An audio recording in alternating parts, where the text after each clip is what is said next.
हिंदी में यूपीएससी की तैयारी से संबंधित प्रोग्राम्स को देखने के लिए सब्सक्राइब करें स्टडी IQ IAS हिंदी। नमस्कार दोस्तों, स्टडी IQ IAS हिंदी में आप सभी लोगों का बहुत बहुत स्वागत है। मेरा नाम है मनीष श्रीवास्तव। आज मैं जिस विषय पर चर्चा करूंगा उसका नाम है क्वांटम सैटेलाइट्स। आपने सुना होगा कि अलग अलग प्रकार के उपग्रह होते हैं, सैटेलाइट्स होती हैं, लेकिन ये एक नया शब्द है जिसका नाम हम ले रहे हैं क्वांटम सैटेलाइट्स। इसका मतलब क्या है? इंडिया तो कई तरह के उपग्रह भेजता रहता है, तो ये क्या हम देखने वाले हैं, तो ये आप लोगों के लिए बड़ा क्रूशियल है, क्योंकि जीएस पेपर 3 के अंदर ये एक इंपॉर्टेंट टॉपिक है आपका। जीएस पेपर 3 के अंदर जो टेक्नोलॉजी वाला पार्ट है, उस टेक्नोलॉजी में एक टेक्नोलॉजी अभी जो चर्चा में चल रही है उसका नाम है क्वांटम टेक्नोलॉजी। और इसी क्वांटम टेक्नोलॉजी से एक अपडेट आया है, क्योंकि अप्रैल 2023 में भारत सरकार ने, जो हमारा department of science and tech है, उसके द्वारा घोषणा की गई थी नेशनल क्वांटम मिशन की। उसी को लेकर एक अपडेट आया है। इस अपडेट को हम देखते हैं। क्या बताया जा रहा है कि what is the quantum satellite for India's national quantum mission.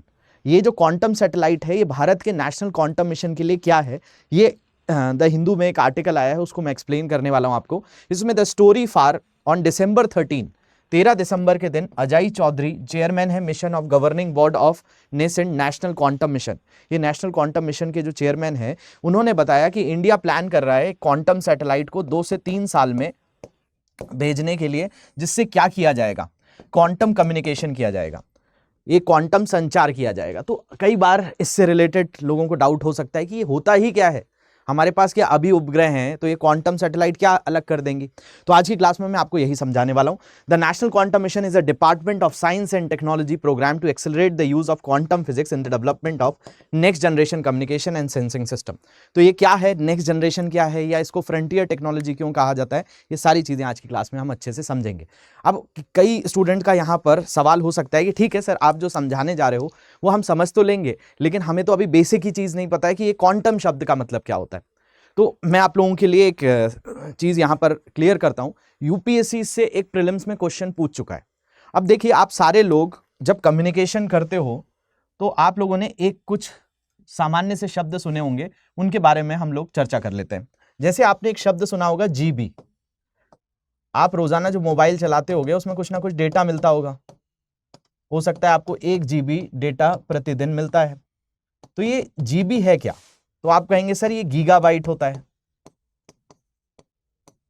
और ये 1 गीगाबाइट का मतलब क्या है? तो 1 गीगाबाइट या 1 GB का मतलब होता है 1048 MB। और इस MB का मतलब क्या है? तो ये है मेगाबाइट। और 1 MB का मतलब जो होता है वो 1048 KB होता है, किलोबाइट होता है। तो ये जो आपने ये शब्द तो सुने हैं, बाइट। तो हम जो बेसिकली कम्युनिकेशन करते हैं, संचार करते हैं, इसमें ये डेटा जो होता है, सूचना का जो संचार होता है, वो इन्हीं के आधार पर होता है। तो हम यहां पर देखते हैं कि भाई 1 बाइट बराबर 8 बिट होता है। और ये बिट क्या है? ये बिट है बाइनरी डिजिट। इसी बिट को आप कह देते हैं बाइनरी डिजिट। आप कहेंगे ठीक है, ये तो हमने पढ़ा हुआ है बचपन में कि बाइनरी डिजिट होता है जिसमें 0 और 1 में होता है। तो हम जो सामान्य तरीके का कम्युनिकेशन करते हैं डिजिटली, वो 1 और 0 होता है, वो 1 और 0 होता है। लेकिन जो क्वांटम फिजिक्स है, ये मॉडर्न फिजिक्स के अंतर्गत आता है। इसका अर्थ क्या है? तो इसको थोड़ा सा हम आज की क्लास में, इस चीज को अगर आपने समझ लिया कि क्वांटम फिजिक्स क्या है, तो ये बहुत आसानी से आपको समझने आ जाएगा। तो अभी मैंने बस आपको ये बताया है कि भाई ये बाइनरी डिजिट से ही इसका कोई ना कोई संबंध है, तो ये उससे कैसे अलग है, ये आज की क्लास में थोड़ा सा सीखेंगे। और ये नेशनल क्वांटम मिशन क्या है, भारत सरकार ने अप्रैल 2023 में जो लॉन्च किया था, उसके तहत 40 हब के ऊपर काम भारत सरकार कर रही है और क्वांटम सैटेलाइट्स को 2 से 3 साल में भेजेगी। अब क्या दुनिया का कोई और देश क्वांटम सैटेलाइट को भेज चुका है? तो हमारा ही पड़ोसी चाइना इसमें आगे है। हमने कुछ इसकी टेस्टिंग भी करी है, कहां से करी है, वो सारी चीजें मैं आज की क्लास में आपको बताऊंगा। तो थोड़ा सा वेट करेंगे, आखिरी तक देखेंगे तो आपको चीजें और भी क्लियर हो जाएंगी। आगे बढ़ने से पहले आप लोगों के लिए मैं एक छोटी सी इंफॉर्मेशन बता देता हूं। जो हमारा P2I फाउंडेशन बैच है, दिसंबर का ये मॉर्निंग बैच है, इसमें आप अभी भी एनरोल कर सकते हैं। 26-27 साल के लिए अगर आप प्रिपेयर कर रहे हैं 2026 और 2027 में अगर आपको प्रीलिम्स और मेंस की परीक्षा देनी है तो मनीष लाइव कोड यूज़ करके आप हमारे बैच को एनरोल कर पाएंगे। एसआईपी बैच के साथ जुड़ने के लिए मनीष लाइव कोड यूज़ कर लीजिए, 2025 के एसआईपी बैच का भी आप हिस्सा बन पाएंगे। अधिक जानकारी के लिए इस प्लेटफॉर्म का यूज़ करेंगे। मनीष श्रीवास्तव जीएस, इस लेक्चर की PDF M27 श्रीवास्तव नाम के टेलीग्राम ग्रुप पर मिलेगी। चलिए हम यहाँ पर जो बात कर रहे हैं उसको थोड़ा सा समझते हैं, और जो मैंने एक अभी छोटा सा एक सवाल आप लोगों को कहा था कि जो मैं आज की क्लास में आपको समझाऊंगा कि ये क्वांटम फिजिक्स क्या है। तो देखो, जब आपने बचपन में भौतिकी पढ़ी होगी तो इसको हम दो भागों में बांटते हैं। एक फिजिक्स का भाग वो होता है जिसको क्लासिकल फिजिक्स कहा जाता है या क्लासिकल मैकेनिक्स कह देते हैं, यानी जो पारंपरिक भौतिकी है, फिजिक्स का जो पुराना हिस्सा है जहां न्यूटन वगैरह ने जो अपने नियम दिए थे वो क्लासिकल फिजिक्स का हिस्सा है। और जो अब हम देखते हैं वो मॉडर्न फिजिक्स है, जिसमें आइंस्टीन वगैरह की थ्योरी को भी हम देखते हैं। तो जो मॉडर्न फिजिक्स है और जो क्लासिकल फिजिक्स है उसमें अंतर क्या हो गया? उसमें अंतर ये हो गया कि भाई जैसे न्यूटन के नियम देख लीजिए या आप गति के नियम देख लीजिए, तो आपने ये कई इक्वेशंस पढ़ी होंगी, v = u + at, s = ut + ½ at²। तो इनमें आपने देखा कि भाई क्या होता है, ये अंतिम वेग होता है, प्रारंभिक वेग होता है, त्वरण होता है, समय होता है। तो यहाँ पर बहुत सारे उदाहरण आपने बचपन की क्लास में पढ़े होंगे कि बस जो है 40 किलोमीटर प्रति घंटे की रफ्तार से चल रही थी और बस का आकार भी बड़ा होता है। तो ऐसे बहुत सारे उदाहरण देखे कि भाई कोई की प्रारंभिक गति इतनी है, अंतिम गति इतनी है, तो उसने कितनी दूरी तय की है, ऐसे सवाल आपने किए होंगे। तो यानी जो क्लासिकल फिजिक्स था वो क्लासिकल मैकेनिक्स में आकार बड़ा होता था, आकार बड़ा था और गति धीमी थी। लेकिन अगर हम वर्तमान में ये जो क्वांटम फिजिक्स की बात करें तो इसमें आकार कैसा हो गया है? क्वांटम आकार मतलब बहुत छोटा, एकदम पार्टिकल साइज, एक एटम परमाणु के आकार का हो गया। तो आकार यहां पर छोटा हो गया है। और दूसरा, ये जो बात करते हैं गति, जो स्पीड है वो लगभग 3 × 10⁸ मीटर प्रति सेकंड की बात कर लेते हैं कि भाई प्रकाश की गति के बराबर वस्तु जब चलना चालू हो जाती है। तो वो हम सारी चीजें मॉडर्न फिजिक्स में पढ़ते हैं, आधुनिक भौतिकी का हिस्सा है। तो क्वांटम फिजिक्स भी एक तरीके से एक मॉडर्न फिजिक्स का हिस्सा हो जाता है। अब इसी क्वांटम फिजिक्स पर आधारित जब संचार किया जाता है तो वो क्वांटम टेक्नोलॉजी के अंतर्गत आता है।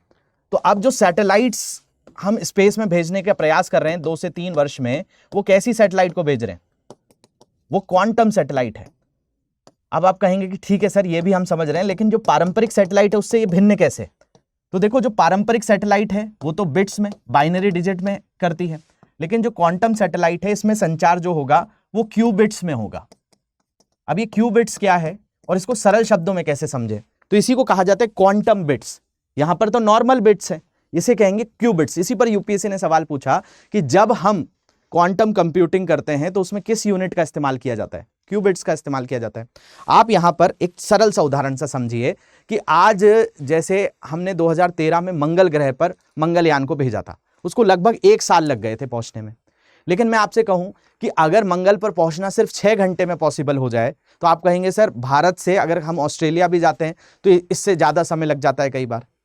तो आप कह रहे हैं कि भाई मंगल ग्रह पर 6 घंटे में पहुंच जाएंगे, तो बिल्कुल पहुंच सकते हैं। ये इतना फास्ट है क्वांटम टेक्नोलॉजी, क्योंकि यहां पर प्रकाश की गति से बात हो रही है। हमें कई आकाश गंगाएं मिल रही हैं पृथ्वी से दूर, हम वहां पहुंचने का प्रयास भी कर रहे हैं।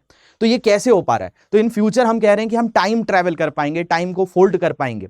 तो अभी इस पर बहुत ज्यादा काम नहीं हुआ, अभी ये रिसर्च लेवल पर है।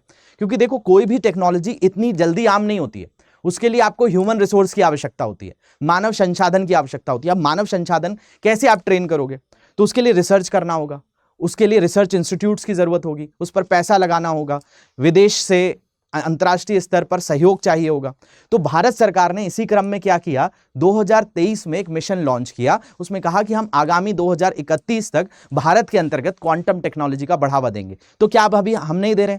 नहीं, अभी हम जो हैं, जिस दौर में हैं, आप याद रखेंगे, अभी हम इसमें अनुसंधान के दौर पर, हम रिसर्च के लेवल पर हैं।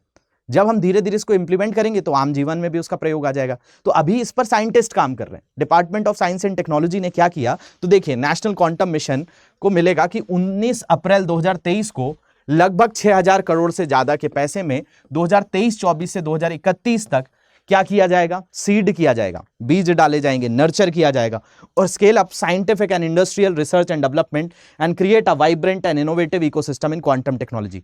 तो क्वांटम प्रौद्योगिकी के क्षेत्र में हम अभी कुछ आगामी सालों में 2031 तक इस पर काम करेंगे और इसी में एक नया अपडेट आ गया कि हम क्वांटम सैटेलाइट भेजेंगे जो चाइना भेज चुका है। And this will accelerate quantum technology led economic growth. इससे आर्थिक विकास होगा भारत के अंतर्गत, इसके लिए एक पूरा इकोसिस्टम बनेगा, लोग इसकी पढ़ाई करेंगे, साथ साथ लोग इससे जुड़े हुए उत्पादों का प्रयोग करेंगे जिससे आम जीवन आसान हो सके। Leading Nations in the development of quantum technology in application, और इंडिया जो है वो उन देशों में शुमार हो जाएगा जो क्वांटम टेक्नोलॉजी का प्रयोग कर रहे हैं और उसमें भारत भी एक तरीके से अनुसंधान कर रहा है। The mission objective include developing intermediate quantum scale computers with 50 to 100 physical qubits in 8 years। यानी जो सुपर कंप्यूटर होते हैं ना, जो कमरों के आकार होते हैं, उनका आकार हम इतना छोटा कर देंगे कि हमारे हाथ पे जो लैपटॉप आता है वो क्वांटम कंप्यूटर्स वैसे बनाने के लिए हम प्रयास कर रहे हैं। तो भारत सरकार 4 क्षेत्रों में काम कर रही है जिसको 4T सेक्टर कहा जाता है। ये आप साइंस एंड टेक्नोलॉजी की वेबसाइट पर जाएंगे तो आपको ये वहीं का मैंने आपको पूरा स्क्रीनशॉट लिया हुआ है। तो इसमें भारत सरकार ये 4 क्षेत्रों पर काम कर रही है: quantum computing, quantum communication, quantum sensing and metrology और क्वांटम मटेरियल और डिवाइसेस। तो हम क्वांटम कम्युनिकेशन के लिए अभी अगले 2 से 3 सालों में क्वांटम सैटेलाइट्स पे काम करने वाले हैं, यही अपडेट आया हुआ है। और इसके जरिए जो संचार होगा वो और भी तेज हो जाएगा, जितना हम सोच भी नहीं पा रहे हैं। अभी स्पीड हम 5G 6G की बात करते हैं, इससे भी तेज मान लिया जाए। जब क्वांटम टेक्नोलॉजी आएगी तो इसका जो स्पीड है वो बहुत ही फास्ट होगी। तो असल में ये क्वांटम सैटेलाइट क्या है? तो क्वांटम सैटेलाइट एक ऐसा संचार उपग्रह है जो संदेशों को सुरक्षित भी रखेगा। मतलब यहां पर आपकी सूचना सुरक्षित भी रहेगी, सेफ भी रहेगी और फास्ट भी होगी, जिसमें क्वांटम फिजिक्स का वो उपयोग करेगा। वर्तमान में संचार कैसे सुरक्षित होता है? तो अगर हम वर्तमान की बात करें, जो अभी आप लोग संचार कर रहे हो, जैसे व्हाट्सएप पर आप मैसेज भेजते हो तो उसमें आता है ना ये इनक्रिप्टेड मैसेज है, तो अभी भी उसके मैसेज को डिकोड किया जा सकता है। ये माना जा रहा है कि क्वांटम सैटेलाइट के जरिए जो संचार किया जाएगा उसके अंदर गोपनीयता, प्राइवेसी और अच्छी हो जाएगी। तो यहां पर वर्तमान में क्रिप्टोग्राफिक सुरक्षा का उपयोग किया जाता है, लेकिन जैसे सीजर सिफर में अक्षरों को एक निश्चित संख्या में स्थानांतरित किया जाता है। जैसे हेलो आपने किसी को भेजा तो 5 स्थान स्थानांतरित करके ऐसा एक कोड बना देगा और वो वहां पर पहुंचेगा, जिसके पास पहुंचेगा वही इसको डिकोड करके हेलो पढ़ पाएगा। तो इसलिए इसको इनक्रिप्शन कहा जाता है। तो ये क्रिप्टोग्राफिक सुरक्षा है। इसी क्रिप्टोग्राफिक सुरक्षा में एक बड़ा लेवल है, जब हम क्वांटम टेक्नोलॉजी यूज करेंगे तो उसमें जो क्यूबिट्स हैं उनका इस्तेमाल करके और भी ज्यादा जो है वो जटिल तंत्र होगा जिसको कोई आसानी से भेद नहीं पाएगा। अभी इसके लिए जो हमारे भारत में लद्दाख का क्षेत्र है वहां पर एक्सपेरिमेंट चल रहे हैं। ये हानले करके जगह है जहां पर एक ऑब्जर्वेटरी बनी हुई है, वहां से हमने कई तरह के एक्सपेरिमेंट किए हैं कि हम आगामी समय में जब क्वांटम सैटेलाइट्स को भेजेंगे तो उससे संचार कर पाएंगे। तो ये जगह जो है लद्दाख में, हानले याद रखना, इससे हम ये एक्सपेरिमेंट कर रहे हैं। ठीक है, इसको आनले भी कहा जाता है और हानले भी कहा जाता है। ये लेह से लगभग 250 किलोमीटर दूर जगह है जहां से आसमान से काफी संचार बहुत बेहतर तरीके से होता है। तो यहाँ पर लोग टूरिज्म के लिए भी जाते हैं, जो कि एक तरीके से एस्ट्रो टूरिज्म कहा जाता है। तो भारत की प्रगति में देखा जाए तो चीन के पास अभी 3 क्वांटम सैटेलाइट के साथ आगे है। तो भारत उसी में आगामी 2 से 3 सालों में चाइना को भी यहाँ पर कॉम्पिटिशन देगा। भारत ने हानले लद्दाख को क्वांटम प्रयोगों के लिए चुना है और 500 किलोमीटर की ट्रांसमिशन दूरी की योजना भी बना के रखी है। अगर हम राष्ट्रीय क्वांटम मिशन की बात करें तो राष्ट्रीय क्वांटम मिशन विज्ञान और प्रौद्योगिकी विभाग के द्वारा शुरू किया गया था। कब शुरू किया गया? तो 19 अप्रैल 2023 को शुरू किया गया था। इसका उद्देश्य क्वांटम भौतिकी का उपयोग करके नई पीढ़ी का संचार और संवेदन प्रणालियां विकसित करना है। वर्तमान कंप्यूटर सिस्टम क्लासिकल फिजिक्स पर आधारित है, जिनकी गति धीमी होती है। तो हमारी गति इतनी तेज हो जाएगी जैसे एक सुपर कंप्यूटर एक आपके लैपटॉप के आकार के बराबर हो जाए, और अब अपनी सीमा तक पहुंच रहे हैं। क्वांटम फिजिक्स इन सीमाओं को तोड़ सकता है और नई तकनीकों को जन्म दे सकता है। तो इसी पर यह अपडेट आया है कि भारत आगामी 2 से 3 सालों में क्वांटम सैटेलाइट्स का प्रयोग करेगा। तो ये टॉपिक मैंने आपको समझाया जो जुड़ा हुआ है किससे? जीएस पेपर 3 से। ऐसे ही आप फाउंडेशन बैच के साथ जुड़कर मेरे साथ science and technology, environment, ecology जैसे सब्जेक्ट्स पढ़ सकते हैं। 2027 और 2026 के लिए बैचेस अवेलेबल हैं।